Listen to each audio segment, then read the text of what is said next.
पति के इलाज के लिए लिया था कर्ज में डूब चुकी महिला 2019 के लॉकडाउन के बाद दुष्कर्म और प्रताड़ना की बनी शिकार। जी हां, प्रयागराज थाना कीटगंज संबंधित क्षेत्र की रहने वाली नसीमा बानो काल्पनिक नाम। पत्नी स्वर्गीय शहजादे हसन के पति के ही करीबी दोस्त रणवीर यादव उर्फ डब्बू यादव ने बनाया हवस का शिकार। आरोप है कि महिला ने अपने पति के इलाज के लिए काफी कर्ज उठा लिया था। आखिरकार कितना कर्ज लेना भी महिला के काम न आया। पति 2018 में गुजर गया। फिर शुरू हुआ रणवीर यादव उर्फ डब्बू यादव का घर पर जरूरत से ज्यादा आना जाना, सांत्वना देना। कर्जदार घर पर रोज आने लगे। धीरे धीरे करके महिला ने उनका कर्ज देना शुरू किया, मगर 2019 के लॉकडाउन के बाद महिला की आर्थिक स्थिति इस कदर टूटी कि वो कर्ज देने लायक नहीं बची। इसी का फायदा उठाकर डब्बू यादव ने महिला से कहा, तुम्हें कर्जदार रोज परेशान करते हैं। डब्बू यादव ने कहा, मैं तुम्हारा लोन करा देता हूँ, जब से तुम नैनी क्षेत्र में अरेल के पास रह लो। जब मैं तुम्हारा लोन पास करा दूंगा तो तुम कर्ज चुका देना। महिला झांसे में आ गई। उसने डब्बू यादव की बात मान अपनी 3 बेटियों को लेकर नैनी स्थित क्षेत्र अरेल मोड़ के पास एक 2 कमरे के मकान में शिफ्ट हो गई। इसके बाद शुरू हुई डब्बू यादव की साजिश। जरूरत से ज्यादा आना जाना रात में धीरे धीरे करके रुकने लगा। उसने एक दिन मौके का फायदा उठाकर महिला के साथ दुष्कर्म किया। महिला को डरा धमकाकर चुप करा दिया। महिला के पास कोई अन्य विकल्प न होने के कारण उसने चुप्पी साध ली। उसके बाद सिलसिला यहीं नहीं रुका। महिला की बड़ी बेटी, जिसकी उम्र उस वक्त 20 साल के आसपास रही होगी, डब्बू यादव ने उसके साथ भी बलात्कार किया। इसके बाद महिला ने विरोध किया तो महिला के 9 वर्षीय बेटे को जान से मारने की धमकी दी और फिर लगातार बेटी का भी बलात्कार किया। डब्बू यादव ने कुछ दिन बाद उससे छोटी बेटी, जो 18 वर्ष की है, उसके साथ भी दुष्कर्म का प्रयास किया। यहाँ से विरोध होना शुरू हुआ। धीरे धीरे करके डब्बू यादव ने हैवानियत की सारी हदें पार कर महिला की 14 वर्ष की बच्ची के साथ दुष्कर्म करने की कोशिश की, जिसके बाद डब्बू यादव के खिलाफ महिला और महिला की बच्चियों ने विरोध शुरू किया और अकेले महिला की बेटी हिम्मत जुटाकर थाना नैनी में पहुंच गई। क्षेत्रवासियों में घटना से काफी आक्रोश है। आज दिनांक 9 अगस्त को सामूहिक स्वास्थ्य केंद्र चाका में पीड़िता ने मेडिकल ऑफिसर के सामने अपना बयान दर्ज कराया। संभवतः कल पीड़िता का मेडिकल होगा। इंसानियत को शर्मसार करने वाली घटना का पता चलते ही राष्ट्रीय मानवाधिकार अपराध नियंत्रण ब्यूरो की पूरी टीम पीड़ित महिला के साथ देर रात तक नैनी थाने में डटी रही। मामले में FIR दर्ज हो चुकी है। राष्ट्रीय मानवाधिकार एवं अपराध नियंत्रण ब्यूरो की प्रयागराज टीम का कहना है, जब तक आरोपी के खिलाफ सख्त से सख्त कार्रवाई नहीं होती तब तक पूरी टीम महिला के साथ लगातार खड़ी रहेगी। प्रयागराज जनपद ब्यूरो रिपोर्ट। क्या मामला है? आप लोग आज सामूहिक स्वास्थ्य केंद्र गई थी, किस लिए गई थी वहाँ पर चाका में? ये हम लोग बहुत परेशान थे 2020 में, और पैसों का मामला था। कर्जदार हमको बहुत परेशान कर रहे थे हम लोगों को, और ये हम लोग एकदम ज़्यादा कर्जदार रोज़ आने लगे कि हम लोग को पैसा हमको दो, हर हाल में पैसा चाहिए। तो ये डब्बू यादव मेरे घर आते जाते थे।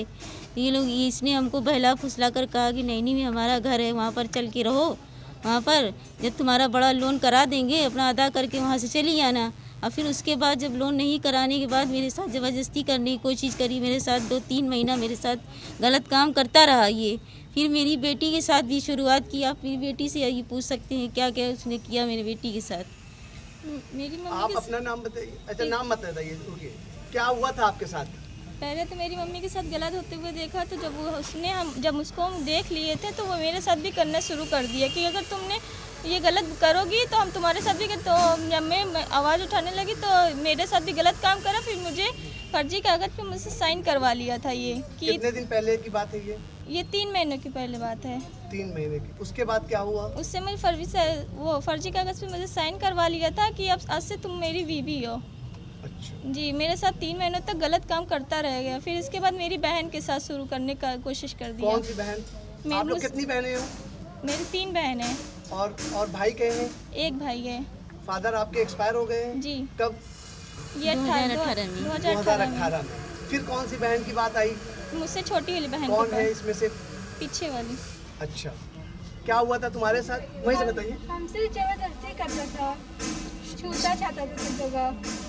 तो अब आखिरी टाइम पर आप लोगों ने कैसे ये बात हुई कि आरोपी इस वक्त पकड़ा गया है? क्या हुआ था?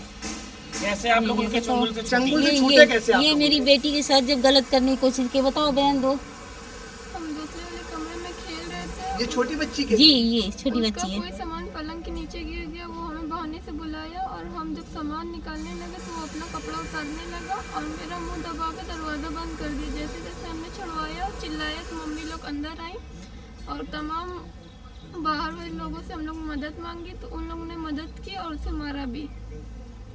तो आपके मोहल्ले वालों ने आपकी मदद की। जी, और फिर हम लोग वहाँ से भाग के रेलवे स्टेशन में छुपे हुए थे। अब आपकी प्रशासन से क्या मांग है? अब आप हम लोग- पुलिस से क्या चाहती हैं? बस हमको इंसाफ चाहिए, उसको जेल कराना है। ये मेरी बेटी की इज्जत का मामला है, इसने इज्जत पे हम लोगों की इज्जत से खेला है। बस हमको ये इंसाफ चाहिए, इसको जेल करा के रहिए कि ताकि ये किसी और के साथ फिर इस तरह इसका काम ना कर हम सके। लोग की तरह के किसी और के साथ ना होना चाहिए इस तरह से। बताइए। बच्चे को हमारी जो है डराता धमकाता था बहुत कौन, बुरी आपके बेटे तरह। को? जी, मेरे बच्चे को बहुत बुरी तरह मारा था ये डब्बू यादव। और ये घुटने के बल जो है उसकी गर्दन पे रखे था, कहा कि अगर ये जो है तुम लोग इसी तरह करती रहोगी तुम्हारे बच्चे को मार डालेंगे हम। बहुत मुश्किल से हाथ पैर हम लोगों ने जोड़ा, तब जाकर मेरे बच्चे को छोड़ा वो। क्या नाम है बेटा? आप अपना नाम बताइए। मोहम्मद यासीन। क्या हुआ था बेटा? आपको क्या करता था वो आदमी? हमको मारता उड़ता था, ये डराता था। क्या कहता था? बोले तुमको मार देंगे बंदूक से, तुम मर जाओगे। फिर चल, ये क्या है? आज आप लोग यहाँ आए हैं, क्या मामला था ये? मैं district president Mohammad Khalid Samdani, national women rights and crime control bureau Prayagraj की तरफ से आया हूँ। यहाँ पे एक पीड़िता जो कई दिनों से सताई जा रही थी, उसके साथ जो है बलात्कार हो रहा था। कल हम लोग थाने पे गए थे, वहाँ से जो है काफ़ी देर रात तक उससे जो है पूछताछ हुई, एसओ से जो है बातचीत हुई, इंस्पेक्टर से बातचीत हुई, सर आप इनका केस क्यों नहीं बना रहे हैं। उसके बाद वही पीड़िता यहाँ पे आई थी, उनका जो है मेडिकल होना था। तो आपकी एफआईआर लॉन्च हो गई? आप लोग ने एफआईआर कल रात में लॉन्च हो चुकी है और मैं इसके लिए आभार प्रकट करता हूँ पुलिस वो थाने का, नैनी थाने का। जो पीड़िता है वो नसरीन बानो, जो 50,000 रुपये कर्ज लेने के एवज़ में उनको प्रताड़ित किया जा रहा था। यहीं पे अरेल में एक घर में रख के उनके साथ गलत हरकत की जा रही थी। साथ ही साथ उनकी बच्ची अब जिसकी उम्र 20 साल थी, उसके साथ भी जो है ये घिनौना कार्य किया जा रहा था। लगातार उसके साथ जो है हरासमेंट हो रहा था, सेक्सुअल हरासमेंट। आरोपी कौन है इसका? क्या आप लोगों को आरोपी पता है? डब्बू यादव तो आरोपी जो कहाँ है इस वक्त? कीटगंज का निवासी है, वो भी अभी आए थे, मेडिकल उनका भी हो रहा था, शायद अभी अंदर हैं, हॉस्पिटल के अंदर हैं अभी। प्रशासन से आपको क्या सपोर्ट मिल रहा है? प्रशासन ने कल थाना नैनी में अच्छा सपोर्ट दिया, सहयोग दिया। फैज़ान भाई थे, आप लोग सब, हम लोग की टीम गई थी वहाँ पे नेशनल ह्यूमन राइट्स की, तो काफ़ी सपोर्ट किया। उन्होंने कहा सर कल तक का समय हमको दीजिए, हम सारा जो है विस्तृत जानकारी आपको देते हैं और रिपोर्ट तो ज़रूर लिखी जाएगी, ये उन्होंने आश्वासन दिया। तब हम लोग देर रात में वहाँ से गए।